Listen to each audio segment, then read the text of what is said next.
Hello my dear friends, this is Pranav Priyadarshi और आप हैं प्रियदर्शी ऑनलाइन क्लासेस में। गाइज, इससे पहले हम लोगों ने चर्चा किया था हर्यक वंश के बारे में, शिशुनाग वंश के बारे में और नंद वंश के बारे में। उसकी डिटेल्स जानकारी आपको वीडियो के डिस्क्रिप्शन बॉक्स में भी मिल जाएगा और यहाँ के सजेशंस लिंक में भी आपको आ रहा होगा, तो आप वहाँ से भी देख सकते हैं। गाइज, इन तीनों वंश के बाद हम लोग जो आज चर्चा करने वाले हैं ईरानी आक्रमण और यूनानी आक्रमण के बारे में, जिसमें से हम लोग सिकंदर अलेक्जेंडर के बारे में भी पढ़ेंगे। तो क्या आप जब मौर्य वंश पढ़ना चाहोगे तो उससे पहले ये सिकंदर को तो पढ़ना ही पड़ेगा, क्योंकि एक अहम भूमिका भारत के आक्रमण में भी है। तो चलिए हम लोग देखते हैं आज की इसी को टॉपिक को शुरू करते हैं। आपको नजर आ रहा होगा ईरान का एक हकमनी वंश था जिसके शासक थे साइरस। ये साइरस का जो कार्यकाल था वो कहाँ से कहाँ तक था? 558 ईसा पूर्व से 530 ईसा पूर्व तक इनका कार्यकाल था। इनके लिए कहा जाता है कि भारत के हिंदू कुश पर्वत तक राज्य विस्तार किए थे। इसमें नियाकर्स और मेगास्थनीज के द्वारा माना जाता है कि साइरस कभी भी भारत पर आक्रमण नहीं किया है। लेकिन खैर, अब ये तो कंट्राडिक्शन वाला टॉपिक हो गया, इसलिए इस तरह का क्वेश्चन नहीं आएगा।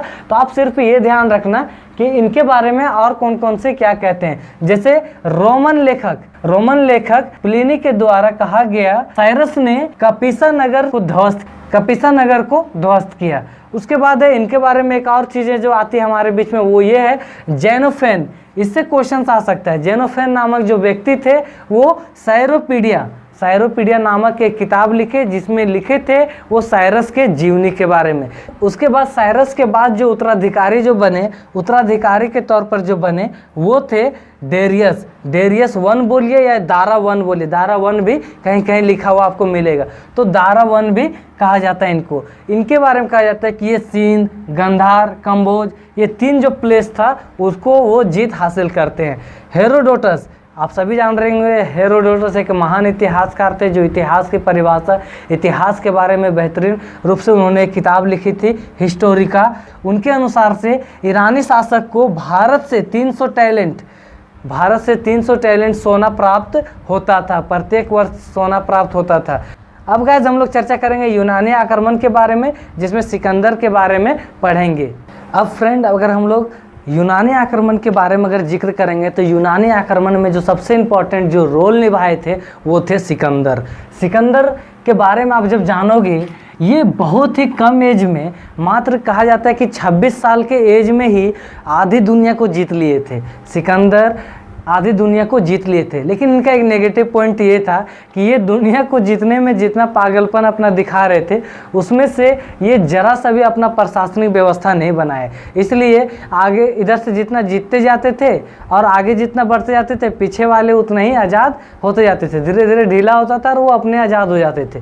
तो इस तरह से सिकंदर का प्रशासनिक व्यवस्था बिल्कुल ही ना के बराबर में था और एक ये सबसे बड़ा नेगेटिव पॉइंट था। लेकिन इसके पास सेना इतना ज़्यादा था और युद्ध कला इतनी अच्छी थी कि कोई भी शासक इनके पास जल्दी लड़ता नहीं था। पहले उनके आने से पहले ही आत्मसमर्पण कर देता था। होता क्या था, पहले छोटा छोटा कबीला होते थे ना, तो कबीला होने के कारण सेना भी कम रखते थे। अब सिकंदर जो है वो 3 गुना सेना लेकर आ गए। तो ऐसी स्थिति में क्या होता था कि राजा लोग हाथ जोड़ के बैठ जाते थे, बोले अब हमको छोड़ दो, हम तुम्हारी सेवा करेंगे, तुम्हारी देख रेख करेंगे। इस तरह से वो आत्मसमर्पण कर देते थे और इसी कारण था कि सिकंदर ने आधा से ज़्यादा दुनिया के क्षेत्रों को जीत लिया था। लेकिन एक नेगेटिव पॉइंट ये था कि उनका प्रशासनिक व्यवस्था एकदम नहीं थी और जैसे जैसे वो आगे आगे जीतते थे, पीछे पीछे सब अपने ख़त्म होता था। जैसे अभी के स्टूडेंट लोगों का यही हाल है ना कि आगे आगे पढ़ते जाओ, पीछे पीछे सब भूलते जाओ। तो ऐसे ही सिकंदर का था। तो वैसा नहीं होना चाहिए, आपको प्रशासनिक व्यवस्था बनाना है, पीछे का भी रिविजन करते जाना है, देखना कि कुछ छूट तो नहीं रहा है और उसको भी मेंटेन करके रखना है। तो चलिए गाइस, हम लोग इसी को चर्चा करते हैं। सिकंदर जो है, इनका टैग दिया हुआ है, नेम टैग जो दिया हुआ है, जो नेम टैग जो दिया गया है वो क्या है? Alexander the great. अलेक्जेंडर इनका नाम भी कहा जाता है अलेक्जेंडर, तो उसी के आगे में एक महान लगा दिया गया, तो क्या कहा जाता है? Alexander the great. अब इससे ज़्यादा क्वेश्चन आता नहीं, हम लोग यहाँ से ध्यान देते हैं। मैकडोनिया, ये मैसेडोनिया बोलिए या मैकडोनिया बोलिए, ये दोनों एक ही है, कि शासक राजा फिलिप के पुत्र थे। राजा फिलिप जो थे उनके पुत्र थे सिकंदर। उनके गुरु जो शिक्षक थे वो थे अरस्तु के द्वारा एक पॉलिटिक्स नामक एक किताब जो है बहुत ही फेमस किताब है और उन्हीं के आधार पर पॉलिटिकल साइंस को परिभाषित करके आज हमारे बीच में रखा गया। तो अरस्तु के द्वारा, ये एक महान फिलोसोफर भी थे अरस्तु, और यही अरस्तु सिकंदर के गुरु हुए। पत्नी की अगर हम लोग बात करें तो इनकी जो पत्नी थी उनका नाम था रुखसाना। सिकंदर जो है वो खैबर दर्रा से भारत पर आक्रमण किया था। खैबर दर्रा होते हुए वो भारत पर आक्रमण किया था और आक्रमण करने के बाद जो प्रथम विजय जो करता है अस्पोसियोई से। इसका दूसरा नाम क्या है तो अश्व जाति करके इसका नाम है, जिसको वो प्रथम विजय करता है। तक्षशिला के राजा आम्भी, ये क्वेश्चन आता है गाइस, यहाँ पर ध्यान देना। तक्षशिला के जो राजा थे आम्भी, वो इनके डर से आत्मसमर्पण कर देते हैं, सिकंदर के डर से आत्मसमर्पण कर देते हैं। और उसके बाद भी आप देखेंगे तो दो ऐसे शासक हुए जिसे शशिगुप्त और अभिसार, यहाँ पर नजर आ रहा होगा, शशिगुप्त और अभिसार भी अधीनता स्वीकार कर लिए, सिकंदर के अधीनता को स्वीकार कर लिए। यहाँ पर जो है इंपॉर्टेंट है, इससे क्वेश्चन हमेशा आता है, इसको आप VVI टिक कर लो, वेरी इंपॉर्टेंट। ये क्वेश्चन यहाँ से पक्का है कि पूछता ही है।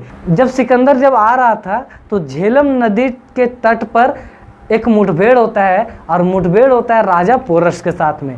पोरस उसमें हार जाते हैं। पोरस जब हारते हैं तो सिकंदर उसको अपने अधीन रख लेता है, लेकिन पोरस का व्यवहार इतना अच्छा था सिकंदर के प्रति कि जरा सा भी उनको अपमान नहीं करता था। और इसको कुछ दिन देखने के बाद, बहुत दिनों को देखने के बाद सिकंदर को लगा कि मुझे इनकी राज्य को वापस कर देना चाहिए, और फिर सिकंदर ने पोरस के राज्य को वापस कर दिया। लेकिन इस युद्ध को क्या कहा गया तो आप यहाँ पर ध्यान देना, इस युद्ध को हाइडेस्पीच भी कहा गया, जिसको व्यवस्था का भी युद्ध कहते हैं। ये आप लोग को याद रखना होगा। हाइडेस्पीच का जो होता है, इससे क्वेश्चन हमेशा पूछे जाते हैं कि पोरस के साथ में जो युद्ध हुए थे उसको किस युद्ध के नाम से जानते हैं, तो हाइडेस्पीच के नाम से जानते हैं। इसको आप लोग याद रखना। जब सिकंदर जब पूरा यहाँ पर आए थे लेकिन भारत में आक्रमण नहीं कर सके, नंद वंश उस समय सत्ता पर था, भारत में आए, और उसके बाद ये जब लौटने लगे तो लौटते समय भी चलते चलते 2 3 4 राज्यों को और जीत गए। अब उसमें से कौन कौन थे तो आप ध्यान देना, यहाँ पर सियोई, मालवा, शूद्रक, कठ, मुपिक नोई, असिक नोई को जीता।